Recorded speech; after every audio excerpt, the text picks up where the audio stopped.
رشوا الريحان والعود النفيس، وليلنا بالخير والفرحة ونيس.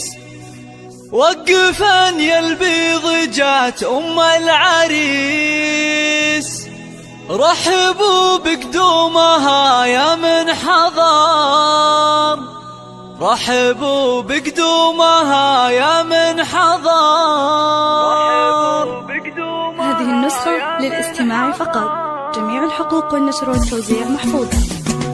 رشوا الريحان والعود النفيس، وليلنا بالخير والفرحة ونيس. رشوا الريحان والعود النفيس، وليلنا بالخير والفرحة ونيس. رشوا الريحان والعود النفيس، وليلنا بالخير والفرحة ونيس. وقفا يا البيض جات أم العريس، رحبوا بقدومها يا من حضر، رحبوا بقدومها يا ارحبي يا ام العريس واهلا هلا، واقبلي بالزين كله والحلا. يا ام خالد ابهري كل الملا، نور الميدان يا وجه القمر، نور الميدان يا وجه القمر. اقدمي يا ام العريس المذهله، يا ام خالد لك مقام ومنزله، بالوصايف والخصال مكمله. بنت عز وطيبها مثل المطر، بنت عز وطيبها مثل المطر. افرحي والليل هذا فيك غير، واشرقي بالنور يا البدر المنير. يا ام خالد يا عسى ايامك بخير، ليل فرحة ولدك عز وفخر، ليل فرحة ولدك عز وفخر. افرحي يجعلها افراحك سنين، في زواج عبد الله سيد المعرسين. مهرة بالزين تسوى كل زين، وبين كل البيض لك عز وقدر، وبين كل البيض لك عز وقدر. والفرح يا عبد الله جايك وعاد، في لفاك الحفل وقف واستعاد. فالك الافراح يا وجه السعاد، يا عريس العز يا اساس الفخر، يا عريس العز يا اساس الفخر. اشهد انك حر من روس السحور، من زهران هلا المواقف والفعول. والف مبروك وعسى عمرك يطول، ويا عساها فرحتك طول العمر، ويا عساها